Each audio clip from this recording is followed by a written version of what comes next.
We're going to read three scriptures this morning, three scriptures, and then we're going to go right in because we have a lot to cover. We're going to read three scriptures. The three scriptures are Exodus chapter 31. These are scriptures that we normally read, but we're just cutting out several of them. We're reading Exodus chapter 31, Deuteronomy chapter 30, and Revelation chapter 11. First, starting with Exodus chapter 31. Exodus 31 from verse 12 to 18. Exodus chapter 31 from verses 12 to 18.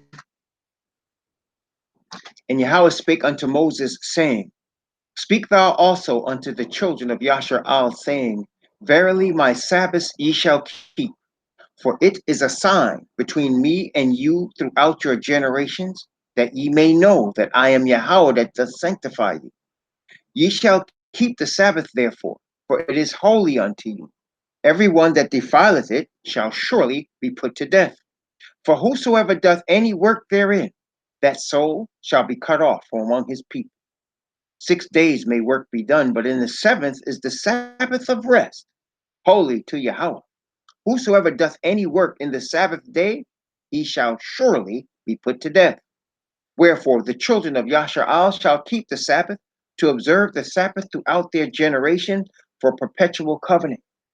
It is a sign between me and the children of Yashar'al forever. For in 6 days Yahweh made heaven and earth, and on the seventh day he rested and was refreshed. And he gave unto Moses, when he had made an end of communing with him upon Mount Sinai, 2 tables of testimony, tables of stone, written by the finger of Yah. Exodus 31, verses 12 to 18. Now we turn to a chapter of the awakening, Deuteronomy chapter 30, verses 1 through 10. Deuteronomy chapter 30, verses 1 through 10. Book of the law, Adabarim, these be the words, Deuteronomy. And it shall come to pass, when all these things are come upon thee, the blessing and the curse which I have set before thee, and thou shalt call them to mind among all the nations whither Yahweh thy most high hath driven thee, and shalt return unto Yahweh thy most high, and shalt obey his voice according to all that I command thee this day, thou and thy children, with all thine heart and with all thy soul. That then Yahweh thy most high will turn thy captivity and have compassion upon thee, and will return and gather thee from all the nations whither Yahweh thy most high scattered thee. If any of thine be driven out unto the outmost parts of heaven, from thence will Yahweh thy most high gather thee, and from thence will he fetch thee.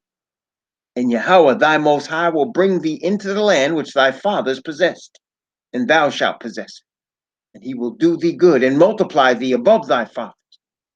And Yahweh thy most high will circumcise thy heart and the heart of thy seed, to love Yahweh thy most high with all thy heart and with all thy soul, that thou mayest live. And Yahweh thy most high will put all these curses upon thine enemies and on them that hate thee, which persecuted thee. And thou shalt return and obey the voice of Yahweh, and do all his commandments which I command thee this day. And Yahweh thy most high will make thee plenteous in every work of thine hand, in the fruit of thy body, and in the fruit of thy cattle, and in the fruit of thy land, for good. For Yahweh will again rejoice over thee for good, as he rejoiced over thy fathers, if thou shalt hearken unto the voice of Yahweh thy most high, to do his commandments and his statutes which are written in this book of the law. And if thou turn unto Yahweh thy most high with all thy heart and with all thy soul. Deuteronomy 30, verses 1 through 10, chapter of the awakening. Now, last but not least, Revelation chapter 11, the revelation of the Mashiach Yahushua, the revelation of Messiah to the nation of Israel. Revelation chapter 11, verses 15 to 19, the seventh trumpet. Revelation chapter 11, verses 15 to 19. And the seventh angel sounded, and there were great voices in heaven saying, the kingdoms of this world are become the kingdoms of our Adani and of his Messiah, and he shall reign forever and ever. And the 24 elders which sat before Yahweh on their seats fell upon their faces and worshiped Yahweh, saying, We give thee thanks, O Yahweh, Al Shaddai, which art and wast and art to come, because thou hast taken to thee thy great power and hast reigned. And the nations were angry, and thy wrath is come, and the time of the dead that they should be judged, and that thou shouldest give reward unto thy servants the prophets, and to the saints, and them that fear thy name, small and great, and shouldest destroy them which destroy the earth. And the temple of Yahweh was opened in heaven, and there was seen in his temple the ark of his testament. And there were lightnings, and voices, and thunderings, and an earthquake, and great hail. Praise the Most High Yah. Thus ends the morning reading. Thank you, Aisha Shama, for the scriptures. So we've been studying Ezekiel, and there is a theme throughout the prophecy that we've been studying so far. Now, the theme, obviously, I want to just point out, is the nation of Israel. The theme is the nation of Israel, his chosen people, which he has chosen as we have studied the scriptures, and many of them have shown us, and there's many more than we've actually revealed, that he has a people that he has chosen before the foundation of the earth, above all people upon the face of the earth. Okay? Sounds prejudicial. It is. It is. Not for us to be arrogant, but for us to understand. Okay? All of the prophets point to this people. The warnings and admonitions and prophecies are surrounding the welfare of this people. These are people that came out of the bloodline, the literal bloodline and seed of Abraham, who is of the bloodline of Eber, from where you get Hebrew, who is of the bloodline of Shem, the first son of Noah. Okay? Shem, then there was Ham, then there was Japheth. Shem, Ham, Japheth. Shem begot Arphaxad, who begot Eber, who became the Hebrew and the descendant of Abraham, who became Abraham, who became the father of Yasha'ak, who is the father of Yaakov, whose name was changed to Yashar-al, who had 12 sons, which became 12 tribes of a chosen people and nation. We're studying Ezekiel.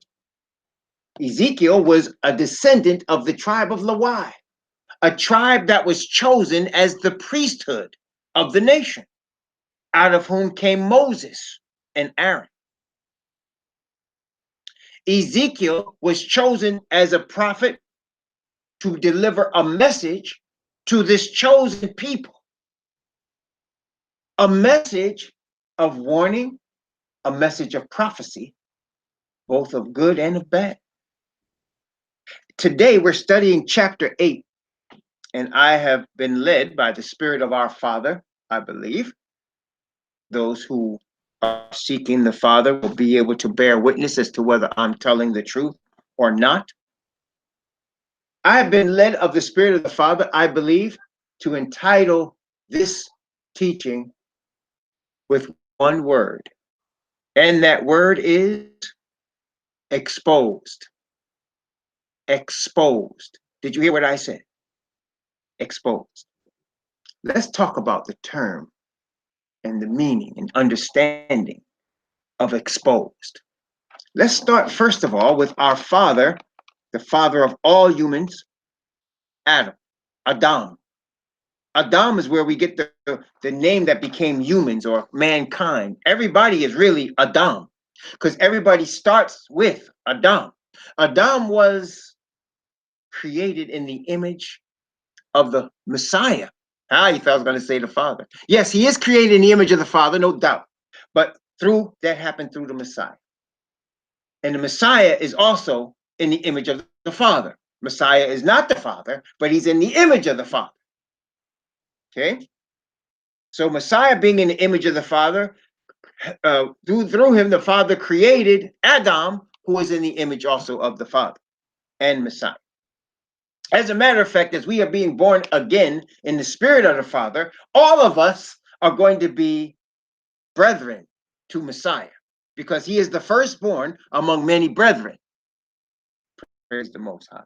Anyway, let us take a look as Adam was created. And the Bible does tell us in 1 John, we're not going there right now, but 1 John tells us that Yahweh, the Most High, the Father, is light. And in him is no darkness at all. And anytime you are seeing him, which we see him in Ezekiel, we see him in Isaiah, and we see him in different venues, and we see Messiah in his natural state, it is always bright and dazzling in light, is it not? Because that's who he is. He is light. Okay? So therefore, Adam being created in his image, also by virtue of that would be covered in light. Of course, the Father in character is complete and utter total righteousness. He is pure in his righteousness and truth and love. There is no darkness, no unrighteousness in him. Adam was created in this image. Let us take it up. Genesis chapter 2. Genesis chapter 2. Genesis 2. Well, before we go there, let's go back and get the total picture here, just to be thorough about the thing. Genesis chapter 1. Genesis 1. Going to begin at verse 26 and go to verse 28. 29. Genesis 1, 26 to 29. Let's take a look at this. And Elohim said, let us make man in our image, after our likeness, and let them have dominion over the fish of the sea, and over the fowl of the air, and over the cattle, and over all the earth, and over every creeping thing that creepeth upon the earth. And Elohim created man in his own image. In the image of Elohim created he him. Male and female created he them. And Elohim blessed them. And Elohim said unto them, be fruitful and multiply and replenish the earth and subdue it. And have dominion over the fish of the sea and over the fowl of the air and over every living thing that moveth upon the earth. And Elohim said, behold, I have given you every green herb bearing seed which is upon the face of all the earth, and every tree which is the fruit of a tree yielding seed, to you it shall be for meat. Praise the Most High. So he created man in his image originally, perfect in righteousness, purity, truth, perfect in symmetry and balance. Can you imagine a perfect thing created by the Creator? He gave him as his original diet a fruit-based diet. I'd just like to point that out. The original diet of man was fruit, and it will be our diet again. Now, as time went on, he added to that diet. He added, vegetation, wheat, and then he added, obviously, he added flesh, animals to eat, and fish and things. But initially, the man's initial diet in his purity and his sinlessness was fruit. Of course, I want to also point out, as I opened that can of worms, I also want to say that the fruit wasn't what we have today. Obviously, the fruit that we're eating today has been corrupted with thousands and thousands of years of sin. It is completely different now. Everything is corrupted, which is why he actually added to the diet. But that's another story. So he created man in his image. Of course, we know after he did that, he commanded the man, he put them in this garden. Beautiful, must have been a beautiful garden. And in the middle of this garden, this beautiful garden, was the tree of life, as well as there was a tree of knowledge of good and evil. And of course, we know he was told not to eat of the tree of the knowledge of good and evil. There are all the other trees, which there were plenty, trees to eat. You can eat freely of what you want of the other trees. But don't eat of this particular tree. And you can continue to eat of the fruit of the tree of life. Tree of life. Praise the Most High. Then, of course, out of the image of Adam, he created the woman. Out of the image of Adam. See? He created Adam in his own image, but then he created woman out of Adam's image. Take a look. Genesis chapter 2. Genesis chapter 2. Verses 18 down to verse 25. Genesis 2, 18 to 25. We're talking about being exposed today. And Yahweh Most High said, it is not good that man should be alone. I will make him and help meet for him. And out of the ground Yahweh formed every beast of the field and every fowl of the air, and brought them unto Adam to see what he would call them. And whatsoever Adam called every living creature, that was the name thereof.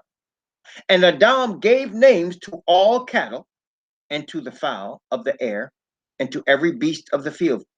But for Adam there was not found an help meet for him. And Yahweh Most High caused a deep sleep to fall upon Adam, and he slept.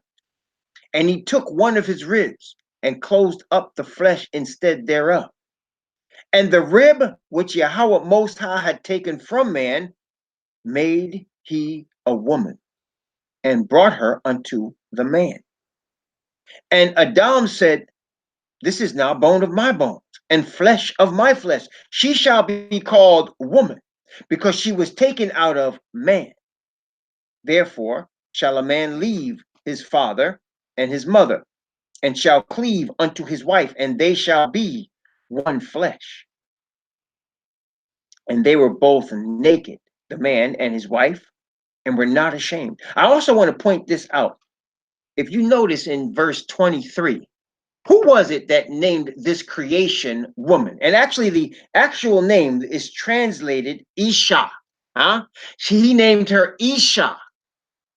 Right? It was Adam. He said, your name's going to be Isha, because his name was Ish. And when a woman addresses her husband, she says Ishi, because this is my husband. Right? So it was Isha and Ish. Praise the Most High. And they will become one flesh. I also want to point out this very important point. Since Adam was made in the image of the Creator, and the woman was made in the image of Adam, they were both covered in light and righteousness. So when they become one flesh, it becomes a oneness of light and righteousness. Are you hearing me? Testing 1, 2, 3. It becomes a oneness of light and righteousness. As we become born again in the spirit of the Father, we should be cognizant. We should be aware of that.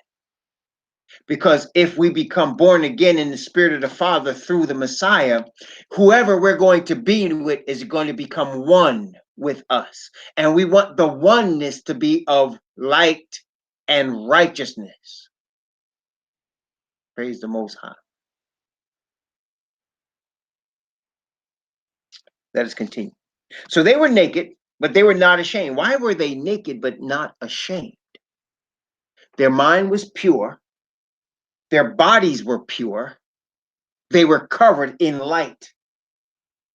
So they didn't have any physical clothes on to cover them. But they didn't need it. They were pure and covered in light and righteousness. Does that make sense, brothers and sisters? You know, unfortunately, there are some sick fools out here today, and I will say it straight like that. Sick fools who are running around naked today thinking they're going to be like Adam and Eve. Oh, anyway, yes. Let us continue. Genesis chapter 3. Let's go to the point where they actually eat the fruit. Okay? Let's go for verse 6 to verse 10. Verse 6 to 10.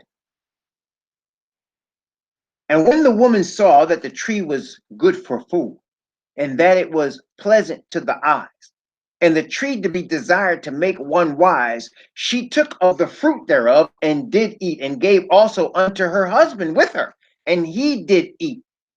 And the eyes of them both were open, and they knew that they were naked, and they sewed fig leaves together, and made themselves aprons, or aprons.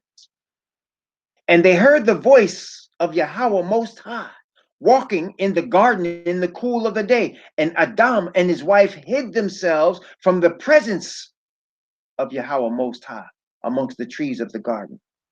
And Yahweh called unto Adam, and he said unto him, Where art thou? And he said, I heard thy voice in the garden, and I was afraid because I was naked, and I hid myself. I was afraid because I was naked, and I hid myself. So now, after something happened to them, the Bible clearly says their eyes were opened. Their eyes were opened, and the light was gone, and they knew they were naked. We all kind of experienced this in a miniature, actually. Oh, many of us do. Some of us are unfortunate not be able to because of the wickedness of this earth. But, when we're little, there's things we don't know. When we're little kids, most of us, there's things we don't know. But then things happen. Bad things happen, and our eyes are opened. And then we know. And everything changes. You understand what I'm saying?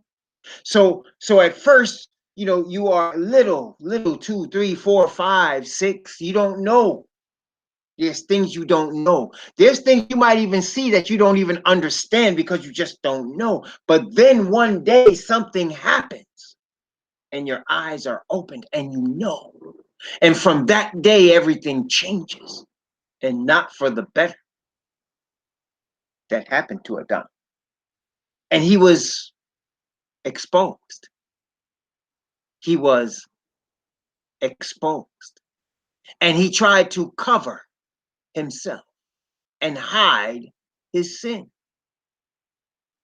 Ever since then, men have been trying to cover themselves and hide their sin. Ever since then. And the Most High provided a way through which we no longer have to be naked and exposed.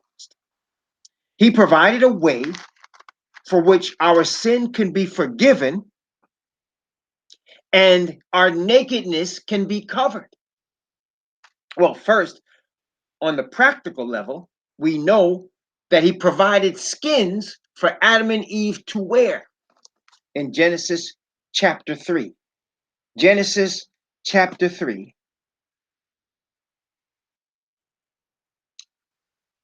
verse 21. Notice what it says, Genesis 3:21. Unto Adam also and to his wife did Yahweh Most High make coats of skins and clothed them. He made coats of skins. That would be animal skins. Where do you suppose the animal skins came from? Obviously, they came from an animal.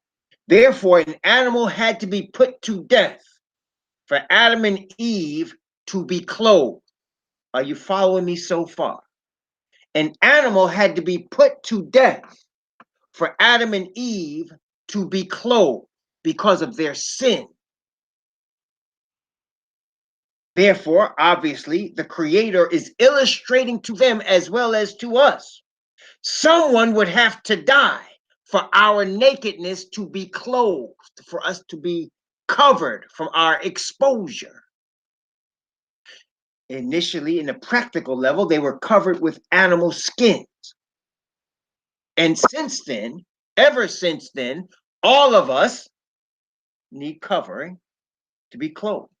And many times, if you wear certain products, an animal has to die for you to be clothed. If it's leather, that means a cow had to be put to death for you to be clothed. If it's not, if it's wool, they had to shave off the hair from an animal for you to be clothed.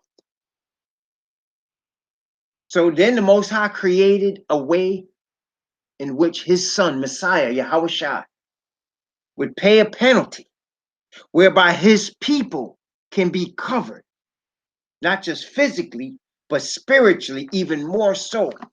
Spiritually, even more so, covered in righteousness. And again, the warning is given, Revelation chapter 16. Revelation chapter 16. Notice Revelation 16 and verse 15. Revelation 16, verse 15. Notice what it says. Behold, I come as a thief. Blessed is he that watcheth and keepeth his garments, lest he walk naked and they see his shame. See? So he is seeking to cover us with his own spirit of righteousness. And again, he talks to the last church, the last gathering, trying to call itself by his name in Revelation, the Laodiceans. And he talks the same thing. Notice Revelation chapter 3. Revelation chapter 3, verse 16, 17, and 18. Revelation chapter 3, verse 16, 17, and 18. So then, because thou art lukewarm, and neither cold nor hot, I will spew thee out of my mouth. Because thou sayest, I am rich and increased with goods and have need of nothing, and knowest not that thou art wretched and miserable and poor and blind and naked. I counsel thee to buy of me gold tried in the fire, that thou mayest be rich, and white raiment, that thou mayest be clothed, and that the shame of thy nakedness do not appear. And anoint thine eyes with eye salve, that thou mayest see. Messiah is offering the remedy. One of the remedies, he says, white raiment, thou mayest be clothed, and that the shame of thy nakedness. You see, the people running around here wearing no clothes, claiming to be trying to get back to Eden. These naked societies, and what do you call that? Oh, I forgot. But they have colonies of people around the world that like to walk around naked. The Messiah says, it's shame. Your shame needs to be covered. Nudist, there it is. Nudist, right? Your shame needs to be covered. And even if you're wearing clothes, he says, you are naked. See, brothers and sisters, without the perfect righteousness of the Father, all of us are naked. And he doesn't want our shame, the shame of sin and unrighteousness, to appear. Therefore, he offers us his own spirit of righteousness to cover us, that our shame won't appear. Because without his spirit of righteousness, guess what? We are exposed. Exposed. From time to time, the Most High will give me a dream. And in my dream, somebody, usually it's myself, will be naked, and I'll be in a group of people naked, and I'll be ashamed because I'm naked. And what at first, many times, it was about me doing things I shouldn't, and how he was going to expose me. But then later on, he would show me it was about other people. And he would show me I'm about to expose somebody and you're going to see it. I don't really like that dream. But the Most High shows that. Because that's how he sees us when we're covered in sin and his righteousness doesn't cover us. He sees us as shamefully exposed. Sometimes, though, as a matter of fact, in these last days particularly, part of being deceived, brothers and sisters, and part of deceiving is to try to put a cloak to cover up sin, to make things appear different than they really are, to try to cover it up so that it doesn't appear as exposed as it should be. See? That's why it says evil men and seducers shall wax worse and worse, both deceiving and being deceived, because in the last days, everything people are trying to cover up, to hide in a clever way so that it doesn't appear exactly how it is. And that's why we always say, when you're looking at the television, you have to understand nothing is exactly as it appears. But we praise the Most High because his word, this Bible, exposes everything. Exposes everything. Really does. Let us take a look at, let's see, Matthew chapter 10. Matthew chapter 10. Matthew 10. Yes, Matthew 10. I'm going to begin at verse 5.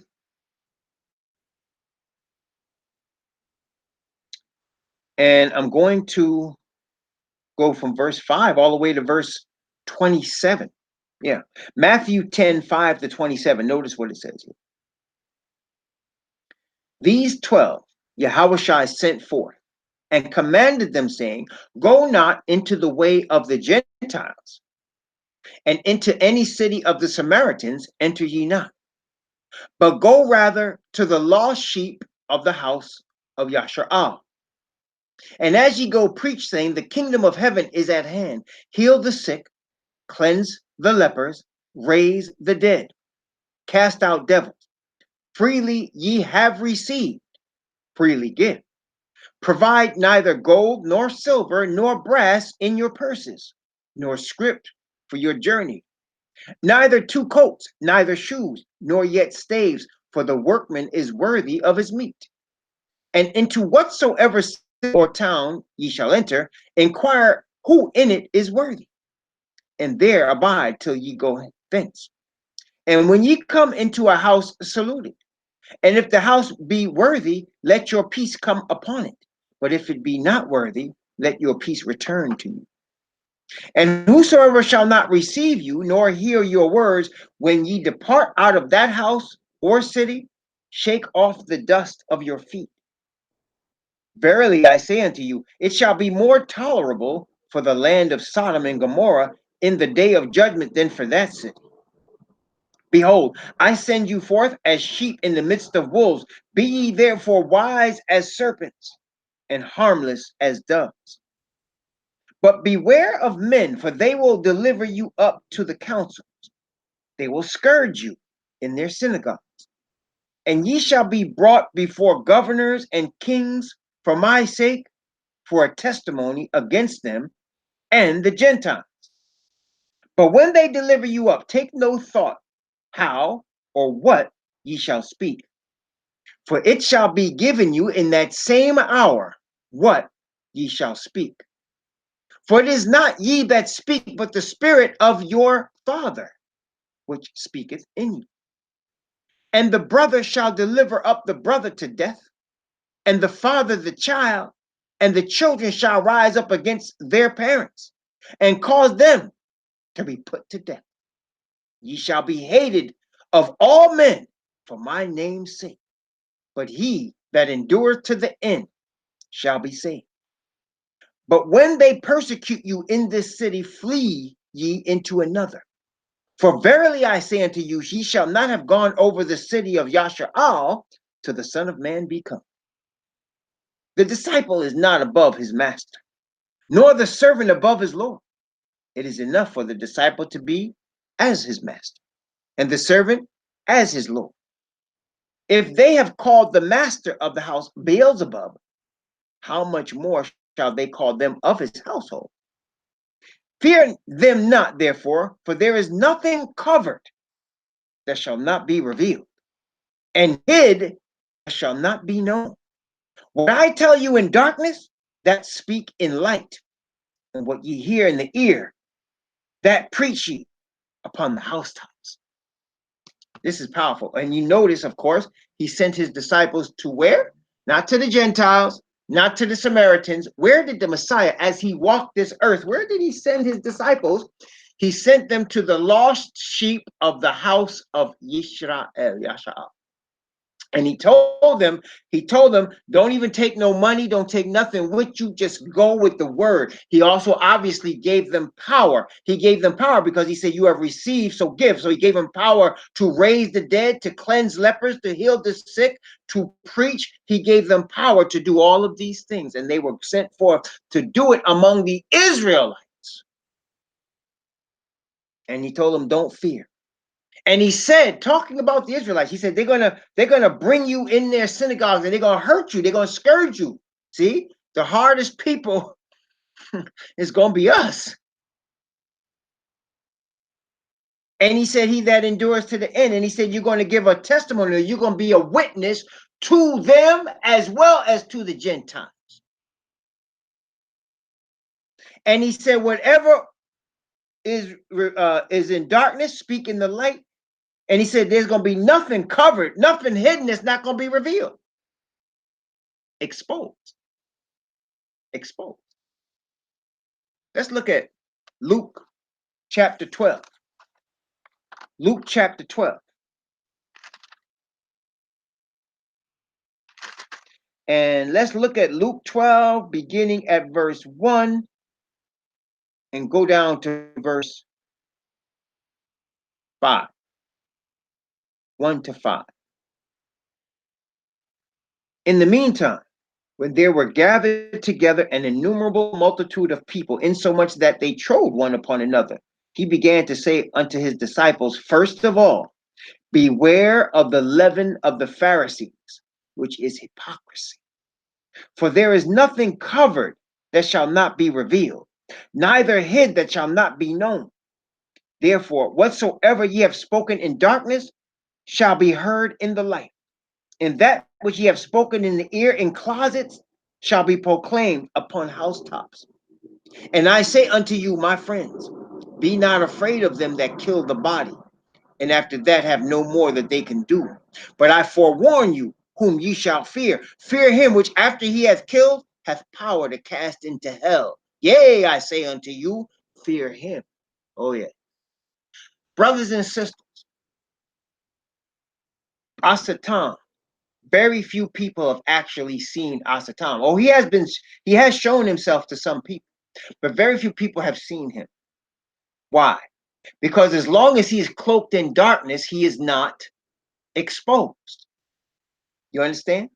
As long as he is cloaked in darkness, he is not exposed. His works are not exposed. But you see, brothers and sisters, the light of truth exposes him. And that's why when you see in the last two times we read these two scriptures, every time the Messiah talked about things being exposed, it was either preceded or succeeded by admonition for us not to fear, because they're going to try to put us to death. What does that mean? What it means is that as we expose things, people will want to kill us. As deception is being exposed, the people that are used to expose the deception are going to be targets to be put to death, namely the 144,000. Are you hearing me so far? Testing 1, 2, 3. Let's look at another scripture. We in the Gospels a little bit today. Praise the Most High. Anyway, Gospel of John, chapter 3. Gospel of John, chapter 3. Gospel of John, chapter 3. Let's look Gospel of John, chapter 3.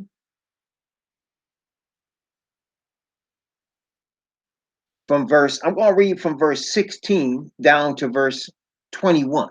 Gospel of John, chapter 3, 16 to 21. For Yahweh so loved the world that he gave his only begotten Son, that whosoever believeth in him should not perish, but have everlasting life. For Yahweh sent not his Son into the world to condemn the world, but that the world through him might be saved. He that believeth on him is not condemned, but he that believeth not is condemned already, because he hath not believed in the name of the only begotten Son of Yahweh. And this is the condemnation. Listen carefully. That light is come into the world, and men loved darkness rather than light, because their deeds were evil. For everyone that doeth evil hateth the light, neither cometh to the light, lest his deeds should be reproved. The word reprove here is exposed. But he that doth truth cometh to the light, that his deeds may be made manifest, that they are wrought in Yahweh. See? So as we are coming to the light of the righteousness of the Father, we are not concerned with the things that the rest of the earth is concerned with, because we're not hiding anything anymore, because we have confessed everything to our Father in the blood of the Messiah. We're not hiding any sin anymore, because we're not practicing sin anymore, because the Father has put his Spirit on us. He covered us with the robe of righteousness. The blood of the Messiah cleaned us up from sin, and the Father covers it, our bodies, with his Spirit of perfect righteousness and holiness. And we no longer are worried about being exposed. Are you hearing me? So that after we receive the righteousness of the Father, after we receive that holiness that we don't deserve, but he gives it to us, because without it, we'd be exposed. So he covers us and puts his own righteousness on us. We're not concerned when somebody calls us a name, somebody calls us a liar, somebody say you're a false prophet. We're not worried about that, because we have already confessed that we are sinners. And the Father has covered us in his righteousness and not our own. So we're not worried about that anymore. You understand? That is why, brothers and sisters, Messiah said to the scribes and Pharisees that the publicans and harlots will enter the kingdom before them.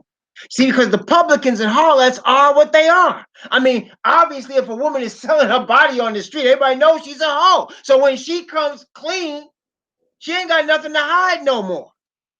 See? Mary Magdalene didn't have nothing to hide no more. Everybody knew what she was. But Messiah knew what he made her into. And he has covered her sin. And he has put his righteousness on her. So therefore, she's not worried about what they call her anymore.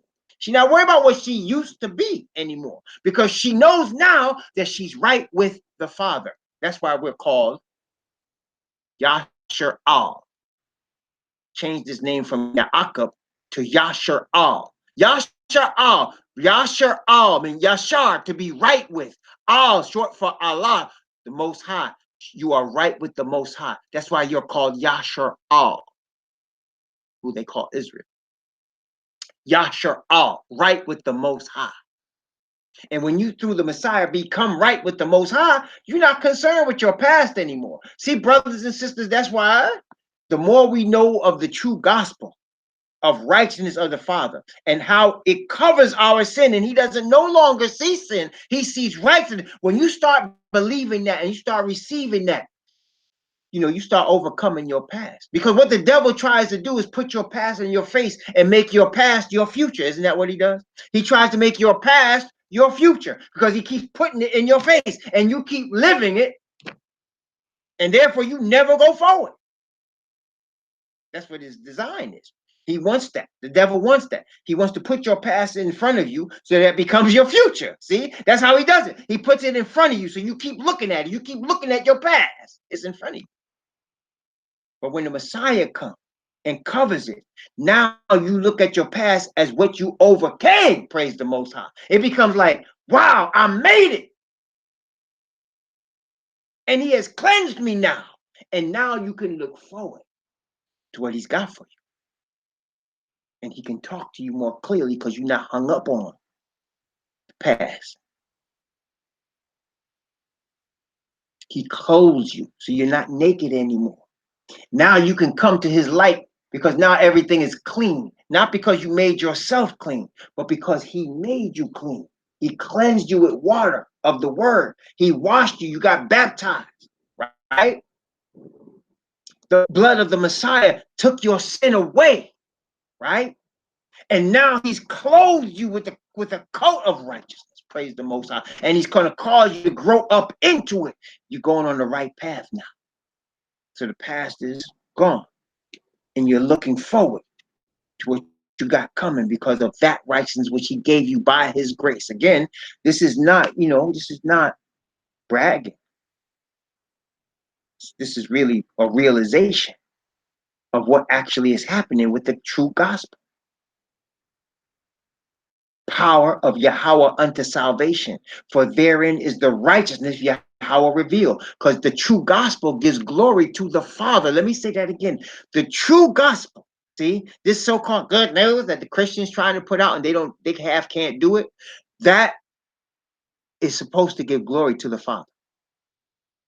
The gospel is designed to give glory to the Father. How? Because it takes a sinner and it cleanses them from their sin and brings them back from darkness into marvelous light. It causes them to be restored to what Adam was supposed to be. Therefore, it glorifies the Father. It takes what the wicked one did and reverses everything. Praise the Most High. So Messiah came as light to the world. What does that mean when he comes as light? That means he's perfect righteousness. That means everything that's evil, just by his very presence, is getting exposed. You see why they had to kill him? By his very presence, everything is being exposed. Now, our fathers, including us, you see, brothers and sisters, if you ever been poor, some of y'all know what I'm talking about. You ever been poor or you've been around poor people, and if you're an Israelite in America, this has been your situation for the most part, with few exceptions, unless you get rich somewhere through some entertainment, some kind of way or whatever. But I'm just saying, this has been your experience. You've been poor, you understand. Being poor can be embarrassing. Is it right? It can be embarrassing. There have been times when I've been in a shopping line, and I've been in this situation, but you see somebody in front of you and they're buying food, and all of a sudden they got to put stuff back. Why do they have to put it back? Because they don't have enough money to pay. And if it's a line, it can become embarrassing, especially if the cashier is not really cognizant or don't care about not embarrassing you. You don't have enough money. No, you can't. What do you want to put back? And everybody's looking. It can be embarrassing. I know I've come to the line knowing X number of dollars and trying to count to the penny how much I got in my cart so I can make sure I don't go over and catch that situation. Also, it can be embarrassing. Have you ever seen a situation where people can't pay the rent and the sheriff comes and all their stuff is on the front lawn or on the sidewalk and they have to leave the house they're in? Have you ever seen that? That is embarrassing. Embarrassing. And so a lot of times being poor, you get exposed. And that's why the poor are going to inherit the new earth. That's what the Messiah said. Because see, you've been used to being exposed. You got nothing to hide. Therefore, when you come to the truth, you come full on. You're not hiding anything. You see, a lot of these so-called Christian pastors, they front, man. They front. They try to act like they all holy and righteous, and they don't want to be what? Exposed. You understand? But the true believers have all been exposed. And as a matter of fact, we're studying, remember now, we're studying Ezekiel. And the theme is exposed. One more thing before we get to Ezekiel. One more thing. Let's take a look. Because I also want to point out this to you. Well, again, when we're looking at prophecy, we're looking at things that happened at the time. Like, this is Isaiah. This might have happened, 2,500 years ago, 3,000 years ago, some of these things. But if it's prophecy, and again, we've been given this Bible, and the Bible is not only showing us past, it's showing us present and future. So we have to understand when we're seeing something like this and we're looking at the nation of Israel, what you saw happen in the past is also present and future. You following me? Because remember, the book of Revelation is past, present, and future. Praise the Most High, Yah. So I want to show you something. And not only now listen, judgment begins at the house of Yah. So if judgment begins at the house of Yah, that means, all the rest of the earth is in trouble. And actually, if you recall what we studied last night, we looked at Leviticus 18, and the warning was given to our fathers. Look, don't do after the acts, the abominable acts of the people of the land of Canaan. Don't do after the abominable acts that you saw in the land of Mizraim. Don't do that, because if you do that, I'm going to have to go on you like I'm going on them. So in other words, when our fathers started doing all, when this laundry list of sins about our fathers comes out, what we need to understand is this is also a laundry list for the world as well. So that when we're looking at Israel's sins, we can look today and see what's going on behind the curtain in Christianity. You can see what's going on behind the curtain in Islam.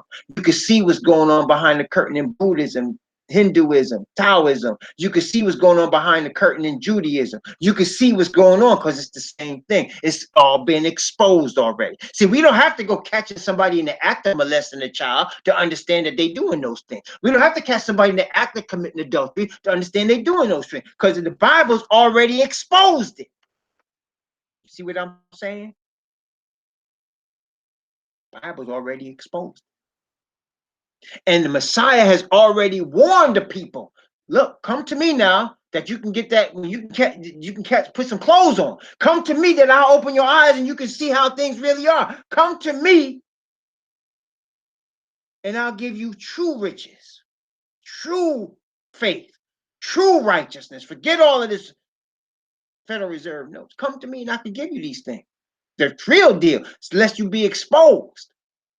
But most people will not receive that. And that's why only a remnant is going to be saved. Only a remnant. Let us look at 2 Kings chapter 17. You see, brothers and sisters, with regard to our fathers, the kingdom, as you probably know, after Solomon, the kingdom was divided. You had the northern 10 tribes as one kingdom, the kingdom of Israel, Yasha'ah. You had Benjamin and Judah as the southern kingdom. Okay, David, the southern kingdom. Benjamin and Judah were the southern kingdom. The other 10 were the northern kingdom. The northern kingdom was led by Ephraim. Okay. And the northern kingdom caught the wrath of the Most High prior to the southern kingdom, many centuries prior, as a matter of fact. So let's take a look. And as a matter of fact, when we're looking at Ezekiel, we're looking at the wrath on the southern kingdom and the promise that there's now at the end, there's going to be all 12 tribes coming back together and there's going to be one kingdom. That's what you're looking at Ezekiel. He's showing the wrath coming upon the southern kingdom. And then he's saying at the end, though, I'm going to bring Ephraim and Judah back together. Make it one kingdom. And they're going to have one king, David. He said that. We're going to read it in the book of Ezekiel. He said it. But here in 2 Kings chapter 17, you see that the end had come for the northern kingdom. Now, this is brother Gabar Sadak, and he's going to tell you what the Most High has revealed to him. I mean, I believe it was the Most High revealed this to me. I mean, I'm willing to be wrong because I want to be humble and I don't want to be exposed. I want to be in righteousness all the time. And all I want to do, as you want to do, is give glory to our Father. That's it. So I believe that the northern kingdom was made up of what we call now Indians. We call them Indians. They're American Indians, Taino Indians. They're Indians all over the earth. Every place almost that the Caucasian man came, there were some Indians there first, right? Every place he came, there were Indians there first. Indians and Aborigines were there first before they even came anywhere. And I believe this represented the northern tribes that were scattered first. The southern kingdom came later, and the southern kingdom was when the Messiah came, and Messiah said, you know, we're going to be led away captive into all nations. That was Judea. That's the southern kingdom. Where you get the word Jew from is from the southern kingdom, Judea, Yahwadim, which is us. And they went into Africa and they went into slavery and they came across on the slave ships, the southern kingdom, Benjamin and Yawadim, which also included Levi because Levi was spread throughout the 12 tribes, right? But the northern kingdom led by Ephraim was scattered first, and they were scattered all over the earth. And let's take a look. I'm going to start in chapter 17 of 2 Kings. I'm going to start at verse 1, and I'm going to go bit by bit. From verse 1, let's go for let's go to first 10 verses of chapter 17. Go to first 10 verses, then we'll continue from there. In the 12th year of Ahaz, king of Judah, began Hawashai, the king of Allah, to reign in Samaria over Yasha'al 9 years. And he did that which was evil in the sight of Yahweh, but not as the kings of Yasha'al that were before him. Against him came up Shalmaneser, king of Assyria, and Hawashai became his servant and gave him presents. And the king of Assyria found conspiracy in Hawashai, for he had sent messengers to So, king of Mizraim or Egypt, and brought no present to the king of Assyria, as he had done year by year before the king of Assyria, shut him up and bound him in prison. But the king of Assyria came up throughout all the land and went up to Samaria and besieged it 3 years. And in the 9th year of Hawashai, king of Assyria, the king of Assyria took Samaria and carried Yasha'al away into Assyria and placed them in Allah, in Abor, by the river of Gazan, in the cities of the Medes. And so it was that the children of Yasha'al had sinned against Yahweh, their Most High, which had brought them up out of the land of Mizraim or Egypt, from under the hand of Pharaoh, king of Mizraim, and had feared other gods, and walked in the statutes of the heathen, whom Yahweh cast out from before the children of Yasha'al, and the kings of Yasha'al, which they had made. And the children of Yasha'al did what? Wait, the children of Yasha'al did secretly those things that were not right against Yahweh, their Most High. And they built them high places in their cities, from the tower of the watchman to the fenced city. And they set them up images and groves in every high hill and under every green tree. Let's stop right here. What did it say?